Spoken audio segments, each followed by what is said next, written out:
te tumu parau no te ia mahana pai hare mai nei, a pāreu maina. Te rā ke tumu parau, a pāreu maina. Hou, e au no ano e te rā tumu parau. Mā te teine au te ia whare māhau, nen he no, au pāreu no tō mau e mere. Te rā te whaito. E te whanahora, hamata ona, mahana pai, horaha. E Yorana maru wharir amai. No te ie whahanhanar a tātātou i te pāreu, ua man auhia e whaatuati i tā mātou mhana pai, tātātou mhana pai. Ho e teime i ritu i te awa, te mhana pai hope o te awa, i re tātou e whahanhana i te mhana pai. E te ria mhana i man auhia e whahanhana atu o te parau o te pāreu. Te ria mhana e rau te mau ohipa i whahanhohia mai, hamata hoi e i te rārea hora ahuru i te poipoi, awatea, e opani i te po i te horaiwa i te awha. E te tātu ara o te ria mhana e whaanhohia mai, te teimo whaahoho ara, whaite i te rā, whaanhor aha apipi ra e nā whea i tāmu i te pāreu, e nā whea i te uma i te pāreu, e a pāreu mai na, te rira pa i te whaanhor a. E te ria tapura hipa, i vai ete? I papa ete, i te matete anei, i tā tātou wahi whawhaiar ano Park Bougainville, i Prohiara, i raro e ato i te whare tamaru no te whare manhini, i vai ete, oia mau. Nā ora o a pāreu maina, i te whare ara pāreu i e hare o i e tātaratura i a tōra patu mai e tōra tu heita, i te whare ara. A te atara hui pai rawa e ne hia i rutu i te whanhora o te mahana pā, Aita, i rutu i te whanhora o te mahana pai a teine. Tēnei rā, no te whahanhanar ai te rira mahana, ua haamata i te mataiti i maeri e nei. Nā te e tae ato tātou, o Jean-Yves Soyer, i whaahari te rā huipa, mana o ia e no te mea profof atana no tātou, whanhora a fofa, e whaahari nā rato rei te mō rāwea Ngāti Rewa, rorowira, e tra mō whaahau, te epo e mō nahe e parau. Mo puwarawara auhoa pero hia Facebook nā rato pa i te ria mo whaanhora e imi te rāwea ia pāreu mai tō tātou mō tāta nā te ara nā te ao tātoa te rira pa ia ona te tāta mātāmua i whahari tēnā huipa e te mataiti no te piti rā pa ia o te whahananara i mana oai mātou te oire no papa e te whare manhini e turu te whanhora, ia riro mo i hoa te mhana, e mhana whanhana rait mo mataiti atoa. Ia riro te rira, e oroa no tātou, no te mea profof atara no tātou. E ia i te toa tō tātou nuna, tātou i hoa rā, nohia mai, te pāreu, tōna parau, e ha mauna i tau teito, e tōna pa e tau ira e te aro mai te mhana. No tātou tō hoa mo te mari, no tātou no hoa. Te ria pa ia, Me hau mai te taratu mo parau, pāreu. Te veira we te para tia i te ki tāmu i te pāreu, no te mea, e rawe rei ho o tāmu pāreu, tāne, e te heine. Ia i tēnā he ruto i tātātou para ho tēra, te hepa e para pupu ori tātātou, e re tātou mātai te tā, me nā o ia tāmu, mi te pēhari tai, me nā o ia tāmu, mi te pēhu e no te whare no anei, te ria mome. Te ura, te pīra tātou, riata, mahana pāna, poi, te rira. Tāmu mo i te pāreu. Ahiatar ahoa, i te whare, i papa e tēnei, i hipa, o re rā mo wahi atoa. E mo tātā atoa. A tā se tō tāu e tō tāu o pāreu mahana pāna hana mai. Papa mā, mama, tamar i pauroa. Ma ahiti ni te kō. Pāreu mai nā. Oia mau. I te ori te aua. E pene e pahamit putei me tā taua, nen he e whahariri i te teiparo no ni e te pāreu, e hap no hiu me pa i te pāreu, me nā whea tōna whaanhor ai te aro mai nei te imhana. Tos me te imhana, mātou no tātou, pāreu e ahu, te e ahu e te rororo a hoe metera e au ahuru tene ti metera, e te anora e piti metera, i te tau taito, te taito uru hoa, nā mua e pa i te papa ate me o tātou. Mō hei hoa, te umai tra pāreu ti, e prohiara ona e reu. E repa e pāreu e reu. E ahu tinoa no te hunga rai tō tātou tōna tino, te rira no. Ai te tōni ia e hunga hia tōra ronoa, te reu ia. E muri ho, ahu tō mai ne te mautāne, te mauhene atoa i te i e reu, i rutu i tera mō whaanhor a moa. Te ur ara, i hai atara ahur inoa, tō ohewa ahu, no atu e ahur roroa, ahur hei tō oe, ua whatata nei oi te teimo whanhor a me te marae, ore rā mō oro oa moa, e whaatura oi te ria mō whanhor a, e rea nihi o e pāreu te ur ara, e tū o e pūahu o e ahu, e harero i te papa, e vai ho tāna oe, te ni ara, e whaatura a te rira. I te mo atua nei, I te mo ohipam o e rawe hiara. Tarai a te parau e pare, e I te pai te ahau, te ohipara ta o e rawe ini e tera ahau. Te puahur a o e iana, awhaira o e iana I raro roa I te papa. Te rira. No Te ria mo hipa e whanau tatou, tēnā mahana pā? Te ria mahana pai ana, hare mai, e whaaro, hare mai e hio, hare mai e teio, te parau pa I o te pāreo. Te rira, mo riro tai mai nei te papa, e te tatou inen he wahau e whai te to tatou mo titi, te ria mo mea, riro no atura e ahu, te rira. E te whahau tera whanhor ai, e rawe roa I tera ahau, e awha e ana I te papa. Te ora nā o tatou ia parau e te me parata atira I nei papa e tēne ui ne rato, ore rat para whare hapira. Ua whātau tō te mo Ua parau? whaatai mātou tēne rā paramau, a te piti no te I o te teime e whahanahane e te parau o te pāreu, te mana o nei mātou, te tietori nei mātou no te imo mo te tihare mai nei muri nei, I rira pai a tātou e nanea roatu I te I e whaanhora. Ta mātou hoara e hina aro, te rira, ia whahare nā rātou I te mo whare hapira, no te mea nā tātou tohua mo tamari e amui murisho, e nā rātou hoa I whai te mai murisho, te rira I hoa. Ani, te ria whataraua nani e tau pāreu e mei te peipau e pōra ai e nā ora ai o e re pai a tau. Ai tā. Te ur ara, te ria mahana, ninhet o tā tātou, e pata mai tātou I te hoa, o rira e tāwiri mai tātou I te hoa, e murisho, ātou pa I e tui tira, ini e tira mo rāpia whātia ni, Facebook, e te veitura, nā rira pa ia, to te tehi wahi, to te tehi whenua, to te rā utuawhare e I te mai tātou, e nenhe tātou e whaatiti au ar I te huru, te rira. Tō e te pāreu nenhe roa. E aura I te mohohoa e roa mai, nā te e o Yves Soyer e Amui.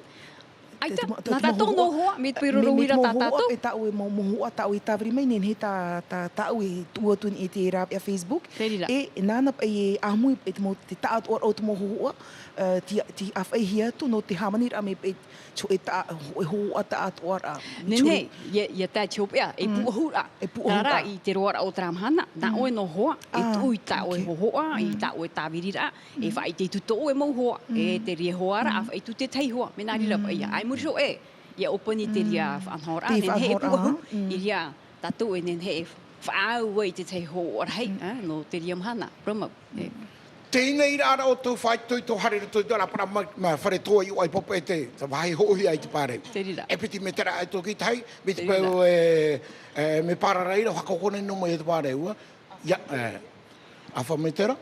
Me au tō ora I aroa, ne tō pa ia keri ohi pahari oai tātai nā te tārere ti atu nā raro. E reto e te me nene, mā te are te heiti ni e ke taria, mā heiti ni e te pō. Nā mai pa e tō hua sola I hare nā tūna popo e te utano. E trawhanau nā, I hano te huira tira.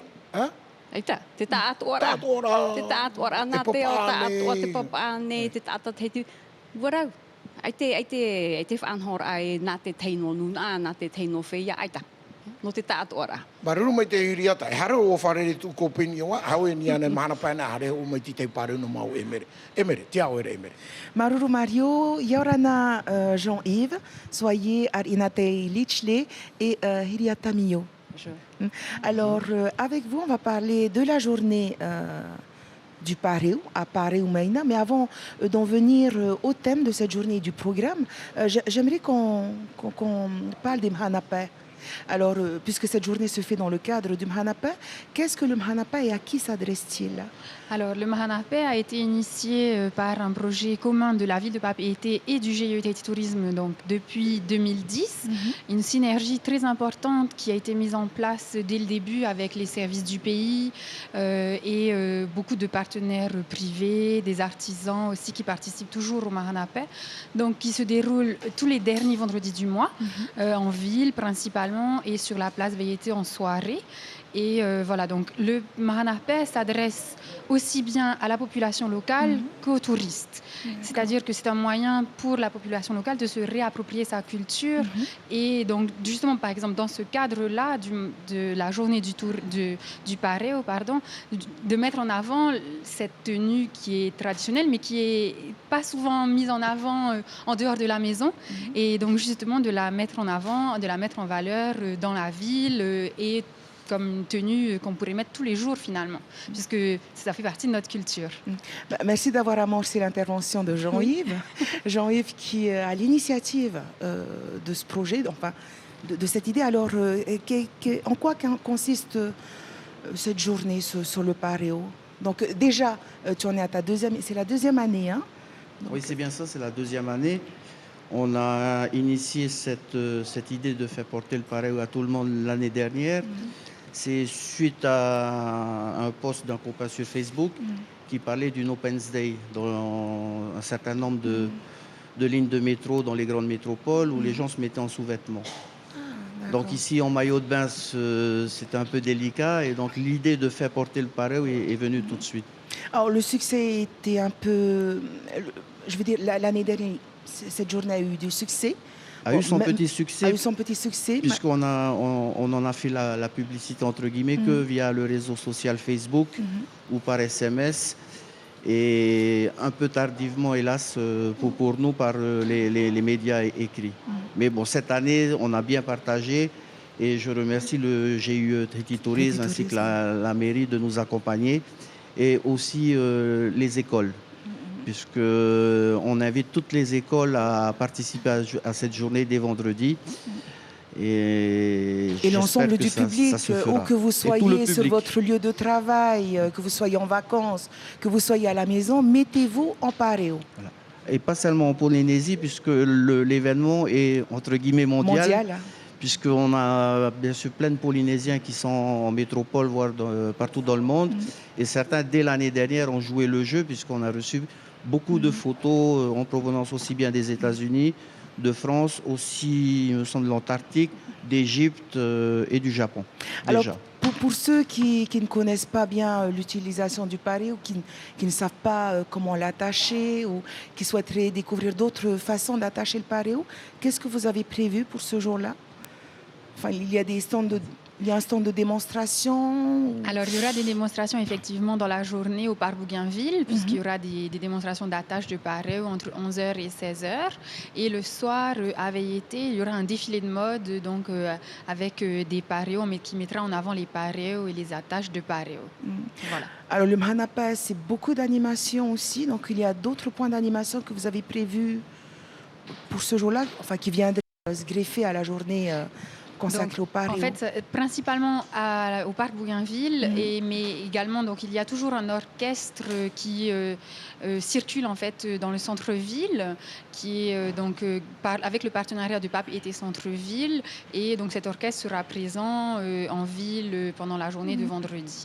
On a aussi le rendez-vous de midi pour les personnes qui sont sur Pape Été ou qui sont de passage à Pape Été et qui voudraient se retrouver à midi pour faire une photo de famille, une photo de groupe. Donc, qui est prévue au parc Bougainville à midi. N'hésitez pas à nous rejoindre pour une belle photo de groupe ce jour-là. Il y a aussi la projection d'un documentaire sur le Paréo qui est prévu.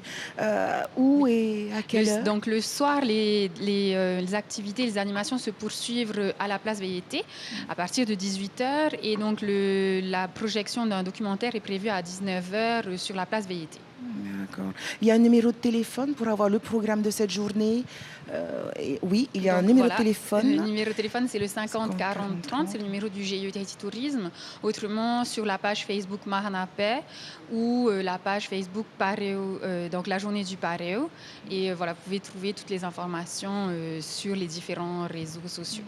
Alors, il y a quelque chose qui te tient à cœur pour cette journée, Jean-Yves? Oui, effectivement, on a demandé à tous ceux qui vont y participer de se prendre en photo déjà et de poster leurs photos sur la page Facebook de l'événement ou sur la page du GIE Tahiti Tourisme pour partager l'événement. Et ensuite, la deuxième chose, on demande de faire un petit film vidéo sur la musique Happy de Pharrell et de poster la vidéo, alors si possible en bonne qualité sur YouTube, de partager le lien pour que je puisse récupérer l'ensemble des vidéos et faire un grand vidéoclip. En espérant aussi que partout dans le monde, les gens joueront le jeu pour avoir vraiment des images de l'ensemble de la planète en Paréo. C'est l'idée. Le message est passé et on espère que cette journée sera un véritable succès. Merci à tous les trois d'être venus sur notre plateau. Merci beaucoup. Haritoro ni tout secrétaire.